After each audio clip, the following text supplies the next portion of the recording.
1 Samuel, capítulo de número 16, o verso de número 16. 1 Samuel, capítulo 16, o verso de número 16. Enquanto os irmãos localizam o texto sagrado, mais uma vez somos gratos aos céus e também à vida do nosso pastor André Custódio, por iniciar este ano, querido, com um propósito: clamar aos céus. Isso é muito bom, irmãos. Percebe-se que a igreja está em outra dimensão. O clima é propício para adorarmos a Deus. Eu costumo dizer que num culto como esse é facinho sentirmos a glória de Deus. Amém? Quantos vieram aqui neste propósito? 1 Samuel capítulo 16, o verso 16 está escrito assim: diga, pois, ao nosso Senhor, aos seus servos, que estão à tua presença, que busque um homem que saiba tocar harpa. E será que quando o espírito mau, da parte do Senhor, vier sobre ti, ele tocará com a sua mão, e se achará melhor. Então disse Saul aos seus servos: buscai-me, pois, um homem que toque bem, e trazei eles aqui. Então respondeu os jovens e disse: eis que tenho visto um filho de Jessé, o belemita, que sabe tocar, é valente e animoso, homem de guerra, suzido em palavras e de gentil presença, e o Senhor é com ele. E Saul enviou a mensageiros a Jessé, dizendo: envia-me a Davi, teu filho, que está com tuas ovelhas. Amém? Você que pode, se assente, glorificando e exaltando o santo nome do Senhor. Meus irmãos, o texto que acabamos de fazer menção, registrado no livro de 1 Samuel, capítulo de número 16, é uma revelação extraordinária de quem perdeu a oportunidade de estar na presença de Deus. Ao lermos o capítulo 16, o verso 16, vamos entender que há uma preocupação do autor em nos esclarecer que existe alguém em tormenta, em angústia, vivenciando o ápice da dor da perca. E não é qualquer tipo de perca. Ele perdeu algo muito valioso. Livro de 1 Samuel, capítulo 16, a partir do verso de número 14, vai dizer que o Espírito do Senhor, ele se retirou da vida de Saul. Logo, existindo esta lacuna, este vazio, o texto é claro em dizer que um espírito mau, não era o demônio, não era uma entidade, mas o texto é claro em dizer que um espírito mau, da parte do Senhor, da parte de quem? Da parte de quem? Vinha para atormentar a Saul. Isto aqui, irmãos, é um alerta muito grande para os dias em que nós estamos vivendo. Vivenciaremos aqui 12 domingos de clamor. A palavra clamor, ela tem uma semântica, uma vertente e uma raiz muito forte. A palavra clamor significa gritar em alta voz ou soltar aquilo que está dentro. Devemos entender que Saul, ele perde a oportunidade de viver uma vida cheia do Espírito de Deus. não é qualquer perca. Entenda que o texto vai dizer no verso 14 que o Espírito do Senhor se retirou, foi embora, já não mais fazia parte da vida de Saul. E é interessante que, se nós lermos a Bíblia Sagrada com todo cuidado, meditando, examinando ela, nós vamos entender que o começo da história de Saul é empolgante, é extraordinária. O livro de Samuel vai nos trazer uma narrativa que vivia-se o povo de Israel em um período chamado período teocrático, ou período da teocracia. Que período que era esse? O período em que Deus tinha representantes na terra, aonde os homens não tinham diretamente um líder, mas os homens tinham a representação de uma liderança máxima. E esta representação, ela era tipificada de duas formas. A primeira forma era na forma física, na forma corpórea, palpável e visível, na representação dos homens. E quem eram esses homens? Os sacerdotes ou os profetas. Eles eram os representantes da autoridade máxima de Deus aqui na terra. A saber, o representante da vez era Samuel. A segunda forma em que Deus era representado na terra era uma tipificação mística, aonde a glória de Deus era manifestada em algo chamada Shekinah. E essa Shekinah era algo transportável. Ela andava ou se movia de um lado para o outro, dentro de um recipiente chamado arca. Então a arca era o representativo da autoridade máxima de Deus. Os homens não tinham um líder terreno, mas os homens tinham a liderança dos céus. E neste período, houve-se uma intervenção humana no ato do seu direito de escolha. Nos dias de hoje, nós chamaríamos isso de democracia, aonde os homens fazem as suas escolhas, aonde os homens estão livres para escolher aquilo que lhe agrada. Isto acontece em um período crucial, chamado período da teocracia, aonde Deus era o governo máximo entre os céus e a terra. E neste governo houve-se uma intervenção humana. Os homens olham para a representação física de Deus na terra, que é uma representação limitada. E esta representação existe até os dias de hoje. E Paulo fala sobre isso, que nós somos o templo e a morada do Espírito de Deus.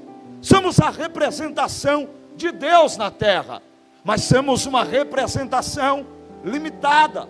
Temos prazo de validade. E nesta representação se levanta um questionamento, e Samuel é questionado, porque os homens não têm quem vá à frente da batalha. Os homens não estão vendo que o Todo-Poderoso é a sua direção, é o seu braço forte, é o seu guia. E neste período os homens escolhem alguém para estar à frente da batalha. Pedem um rei, pedem um representante, pedem um governante.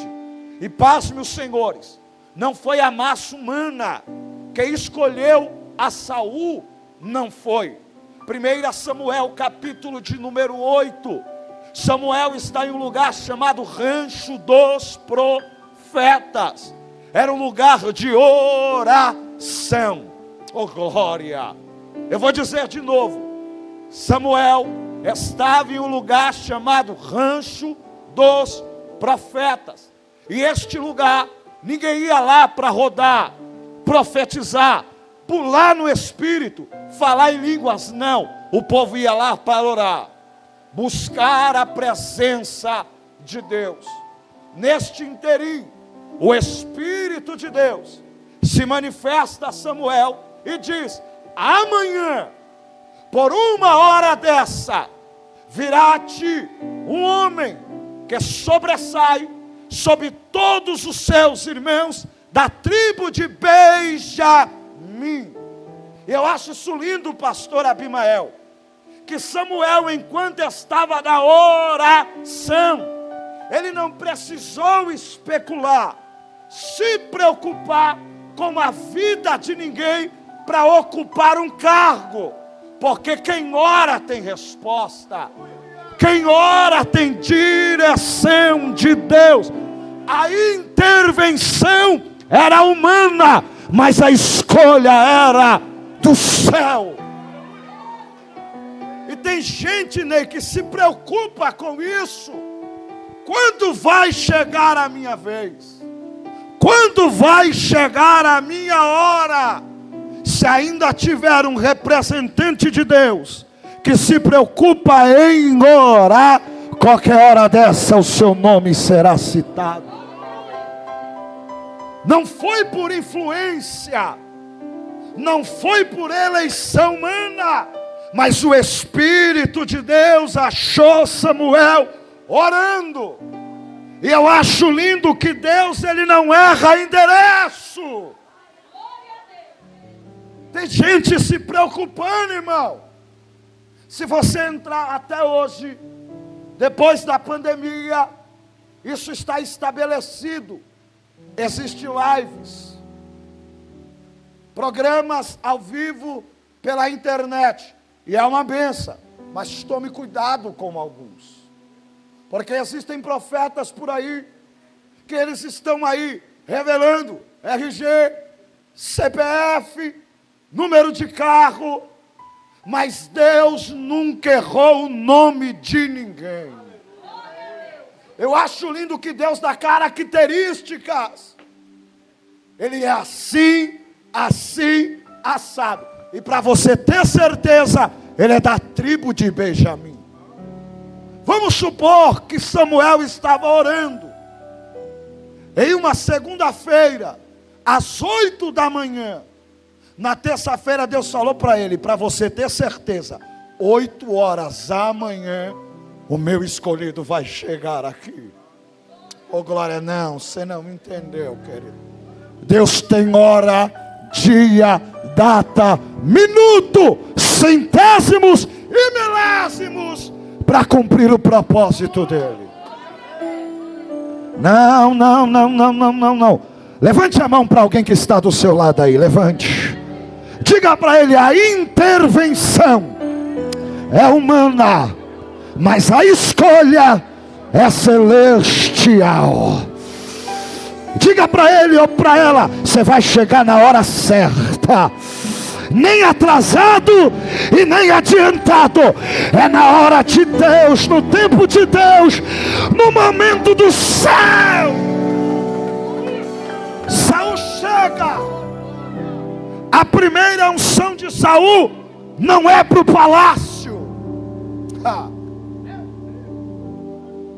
Porque se entende, presbítero Hamilton, que por causa do dom, tem pessoas que querem voar.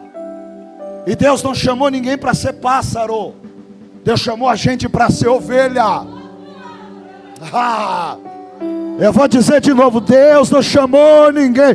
Porque canta, porque prega, não dá mais satisfação, não tem mais reverência e nem anda em obediência. A primeira unção nunca é por uma cadeira expositiva. A primeira unção que Deus derrama sobre a vida de Saul é para o campo de batalha, é para a guerra, é para a luta.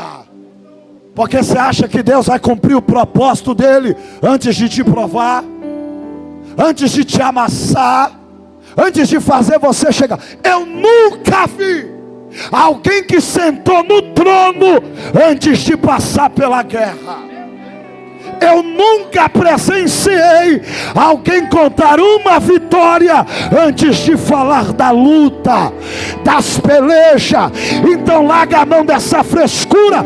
Teu dinheiro vale só aqui na terra. Isso não significa nada para o céu. Talento só impressiona homens. Eu estou sentindo autoridade, irmão. Primeiro são campo de batalha. Quando ele desce para o campo de batalha, eu acho lindo.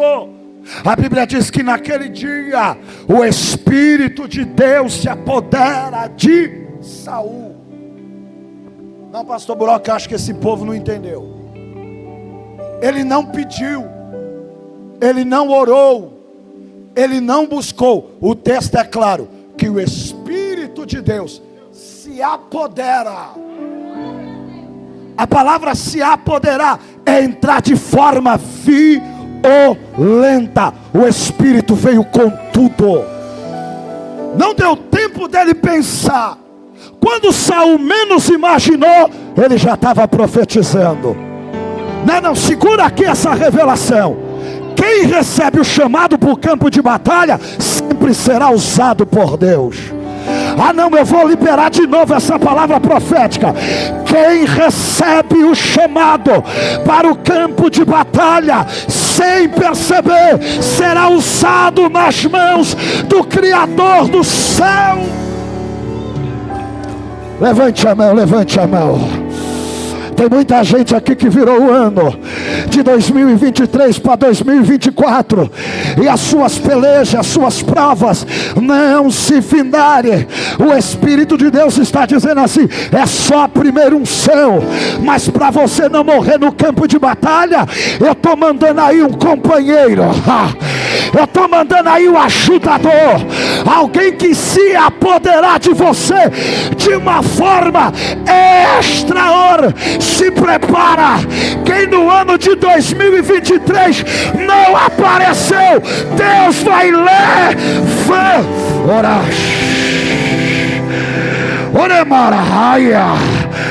Deus vai levantar pessoas aqui. Eita, eu estou sentindo a graça. Lembra que eu te disse? A intervenção ainda é humana, mas a escolha é do céu. Espírito se apodera dele. Ele profetiza, ele passa a ser usado, mas os anos se passam. Eu tenho para mim que o maior inimigo do crente não é o diabo. Porque Tiago diz na sua epístola, no capítulo 4, a partir do versículo 5: sujeitai-vos a Deus, resisti ao diabo, e ele. Então o maior inimigo do homem não é o diabo. O maior inimigo do homem é o tempo. O tempo revela quem é e quem não é. O tempo mostra caráter. O tempo mostra índoles. O tempo mostra se a escolha foi certa ou não. O maior inimigo do homem é o tempo. Isso é fato tão real que quando Salomão vai escrever o livro chamado Livro da Igreja, entenda que este livro não é para o mundo, tanto que o seu nome já cita isso. O livro de Eclesiastes, ou o livro da Eclésia, o livro do pregador. Salomão, quando está encerrando esse livro, no capítulo 12, qual é o conselho que ele diz? Lembra-te do teu Criador, antes que venha os maus dias. Isso fala de tempo passado. E o tempo revelou que este homem, que recebeu um chamado, que foi revelado por Deus, não zelou. Eu acho lindo quando eu vejo o crente dizendo assim: quem deu o chamado foi Deus, Deus se responsabiliza por ele. Mentira. O chamado é seu, se vira. Quem tem que orar é você. Quem tem que jejuar é você. Quem tem que se abdicar do pecado é você. Quem tem que ser cheio do Espírito é você. Se o céu te deu, se vira. Cuide daquilo que Deus te entregou. Capítulo 17 vai dizer que esse Espírito que entra, ele sai. Quando sai, lembra que eu disse? Não é um demônio, não é uma entidade.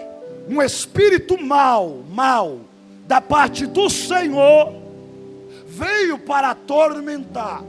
Essa palavra atormenta é trazer angústia profunda, aflição de alma, tristeza e amargura. Lembra que o salmista Davi, ele diz: por que te abate, ó minha alma?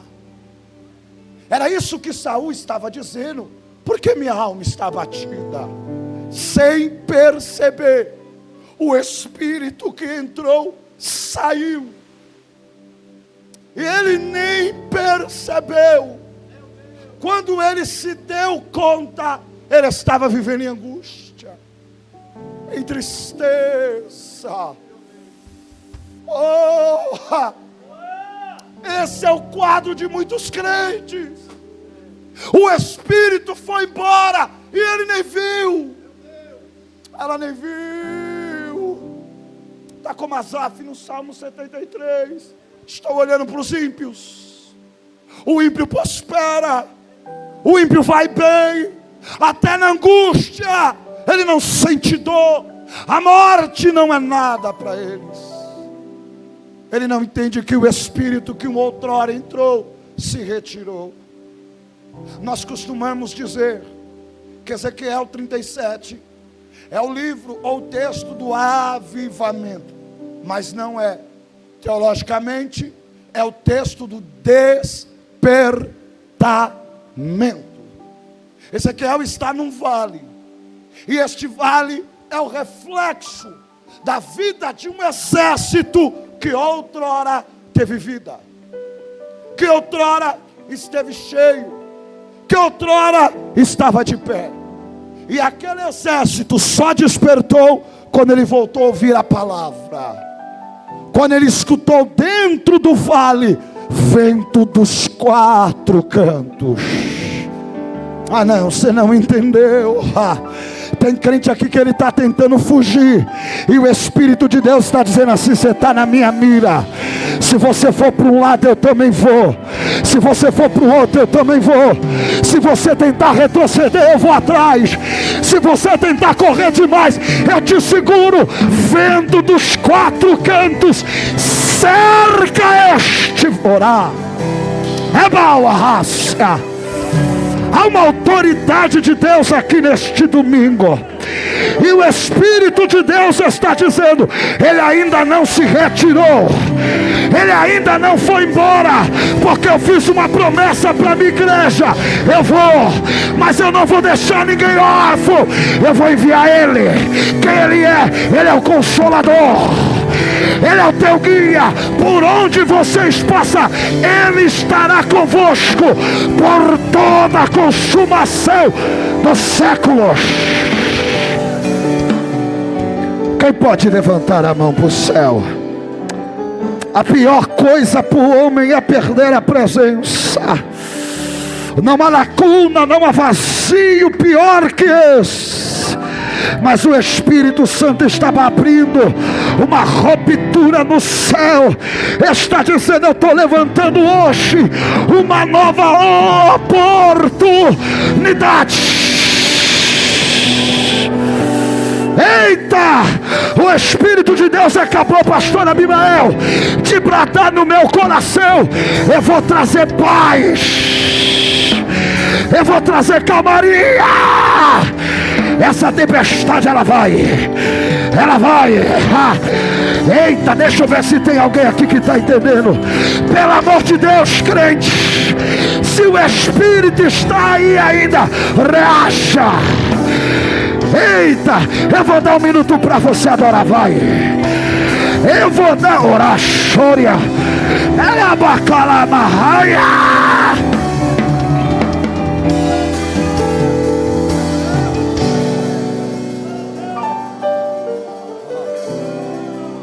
Oh, tem crente vivo aí ainda, irmão.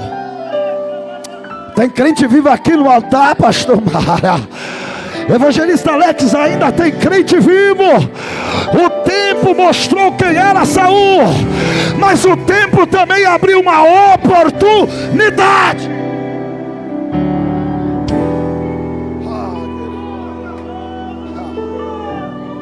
Escute isso aqui.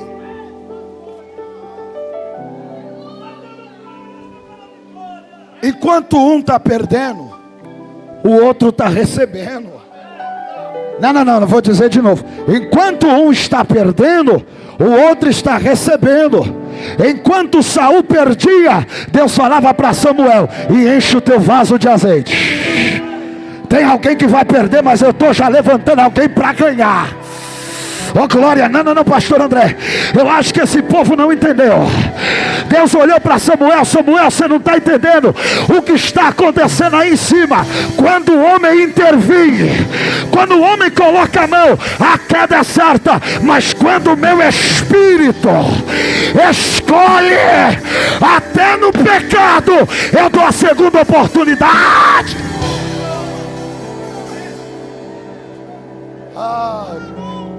Por isso que eu não julgo quem está caído, irmão. Quem está caído vai ser o fator surpresa. Não. Porque tem muito crente de pé, mas morto. Tem muito crente caído, mas que está vivo, pedindo misericórdia. E o Espírito dizendo assim: qualquer hora dessa, Samuel, meu representante, vai chegar na tua vida. Caminhando para o fim, o texto vai dizer que alguém levantou a proposta. E qual é a proposta? Meu Senhor, isso daí só se acalma com louvor. Cadê os músicos? Escuta isso aqui, músico, isso aqui é muito sério. Isso aqui é sério demais. Quando Deus, Ney, levanta a construção do tabernáculo, só existia 2 tipos de ministério. Quantos? Sacerdotes e sumo sacerdote. Era o que tinha. Não tinha mais nada. O espaço no templo era limitado. Os levitas eram os auxiliares do templo. Nos dias de hoje, era o diácono, presbítero, evangelista. Era alguém que preparava o caminho para o altar. Irmão, levita era aqueles que preparavam o caminho para o altar. Mas da época de Samuel vai implantar um ministério novo na casa de Deus. E esse ministério nasce aqui, em 1 Samuel, capítulo 16. A proposta do rei foi essa: então só acalma com uma adoração. Traga alguém para adorar a Deus aqui. Não, você não entendeu. Você não entendeu. Eu te disse que Deus, Ele é Deus que abre oportunidades. Lembra que eu te disse que Deus era Deus de surpresa? Alguém está olhando Davi tocar. Alguém está olhando Davi no campo de batalha. Alguém está olhando Davi cuidando de ovelhas. E na oportunidade certa, o Espírito de Deus entra em cena e diz assim: eu sei quem toca bem. Ele tem várias qualidades, mas a principal que ele tem é que Deus é com ele. Não, meu irmão, nós temos que parar com isso. Escuta o que eu vou dizer. Falo com muito respeito ao nosso pastor Valdir, ao nosso pastor André. Isso aqui é uma visão profética, porque a visão da obra está na mão deles. Mas Deus, no ano de 2024 será um ano de surpresa. Vocês acham que vocês vão ver aqui Diego, Hamilton, Anailton, pastor Abimael, pastor Buroque? Não. Deus vai levantar uma geração de anônimos. Alguém que você olhava e dizia: não, ele não, ela não. Alguém vai se levantar assim e dizer: Deus é com ele. Não, levanta a mão, rapaz, que eu vou profetizar. Alguém vai se levantar ao teu favor dizendo: pode chamar para pregar, pode chamar para cantar. Deus é na vida dele, Deus é na vida dela.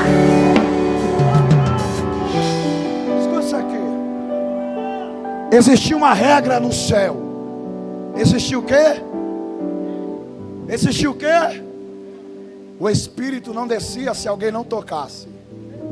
Olha a importância. Olha aqui para mim, músicos. Olha a importância. O músico, ele tem que andar com compromisso, vida no altar e santidade. Isso aqui é muito sério. 2 Reis 3. O povo estava morrendo, sem água, 7 dias no deserto. Alguém chega assim e diz assim: pastor Buroc, pastor Fernando, pastor Lucas, não tem aqui um profeta? Mas não pode ser aqueles profetas que só roda. Não pode ser aqueles profetas que dizem: eis que eu vejo e não vê nada. Não pode nem ser aqueles profetas que dizem assim: estou virando a tua vida e nada vira. Tem que ser um profeta que a palavra de Deus esteja com ele. Pode ser qualquer um não. Chamaram Eliseu.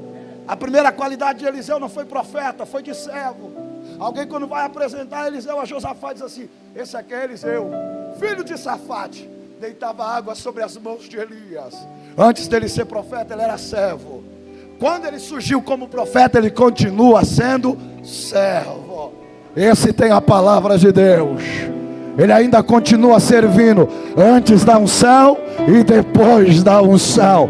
Ele continua sendo o mesmo quando ele estava no anonimato e agora que ele foi apresentado. A proposta que Eliseu faz é essa: chama para mim um tangedor, alguém que toque. Tangendo o tangedor, o Espírito de Deus descerá. Olha, irmão, isso aqui é muito lindo, querido. Olha o que Eliseu fala: tangendo o tangedor. Se tiver alguém para tocar, eu tenho boca para profetizar. Isso aqui é muito sério, viu, músicos? Se tiver alguém para tocar, eu tenho boca para profetizar. E na mistura dos dois ministérios, que não existe essa frescura. Aqui nós temos burocracias e nós devemos respeitar. Mas lá no céu não existe esse negócio não, irmão. Quando dois ministérios, eles se ajuntam na terra, ao mover no céu. O céu se abre. Não é bíblico. Isso se chama extra bíblico, conjectura. É interessante que o texto vai dizer que tocando Davi a harpa, o espírito mal se retirava. Não, irmão. Eu vou dizer de novo: olha o anônimo chegando. É interessante que o texto não diz isso, mas se você for pesquisar a vida dos pastores na época medieval, era normal os pastores adaptarem instrumentos para tocar, para acalmar o seu rebanho. Existe um ditado circular, não é um ditado mundano, irmão. Ditado mundano é quando ele vem carregado de palavrões, de coisas feias. É um ditado popular, o ser humano adaptou isso para a sua vida. Tem um ditado que diz que quem canta seus males espanta. Será que é por isso que o senhor canta tanto? Sai todo mal.